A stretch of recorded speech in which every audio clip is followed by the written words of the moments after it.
একদম উড়ায় ফেলবে, উড়ায়। আমি অনেক এক্সাইটেড। আমার মনে হচ্ছে যে এখন যদি আমি 100 তলা থেকে লাফতে পারতাম আমার আরো বেশি ভালো লাগতো। তো এখন আপাতত অপশন হচ্ছে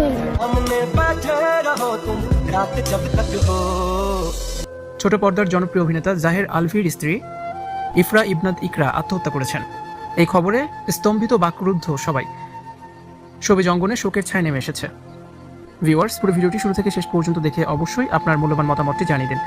মিরপুর ডিওএইচএস নিজ বাসায় আত্মহত্যা করেছেন ছোট পর্দার জনপ্রিয় অভিনেতা জাহের আলভির স্ত্রী।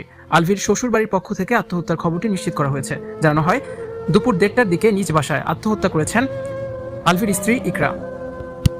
এরপর হাসপাতালে নিলে তাকে মৃত ঘোষণা করা হয়। এখন আইনি প্রক্রিয়া চলমান রয়েছে। তবে কেন এবং কি কারণে আত্মহত্যার পথ বেছে নিয়েছেন ইকরা? অনেক গুঞ্জনই শোনা যাচ্ছে। আলভির সাথে দাম্পত্য কলহ সহ নানাবিধ কারণে আত্মহত্যার পথ বেছে নিয়েছেন ইকরা।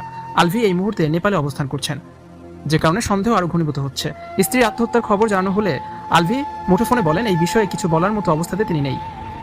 কেন ইকরা এমন পথ বেছে নিয়েছেন তিনি কিছুই বুঝতে পারছেন না। স্ত্রীর আত্মহত্যার বিষয়ে তিনি এখনো মুখ খুলেননি। 2010 সালে ইকরাকে পালিয়ে নিয়ে বিয়ে করেছিলেন অভিনেতা আলভি। সে সময় তাদের বিয়ে ইকরার পরিবার মেনে নেয়নি। 14 বছর এই বিয়ের খবর গোপন রেখেই মিডিয়াতে কাজ করেছেন আলভি। আলভি ইকরার সংসারে একটি পুত্র সন্তান আছে, নাম রিজিক। সোশ্যাল মিডিয়ায় আলভি ইকরার বেশ পরিচিতি রয়েছে। তাদের ভিডিও নিয়মিতই দেখেন নেটিজেনরা। তবে ভিডিওতে দুজনের খুনসুটি ভালোবাসা দেখা যেত। তাই হঠাৎ করে ইকরার মৃত্যুর খবর শুনে বাকরুদ্ধ স্তম্ভিত নেটিজেনরা। এত সুন্দর একটা ছেলে রেখে কেন আত্মঘাতী হয়েছেন ইকরা, কেউই বুঝতে পারছেন না। আলভির অনেক অপকর্ম বেরিয়ে আসবে, সময়ের অপেক্ষা শুধুমাত্র। শ্বশুর বাড়ি থেকে আলভিকেই দোষারোপ করা হচ্ছে। ভিউয়ার্স, এই বিষয়ে আরও ভিডিও দেখতে অবশ্যই আমাদের সাথে থাকুন। ভিডিওটি বেশি বেশি করে শেয়ার করার অনুরোধ রইল।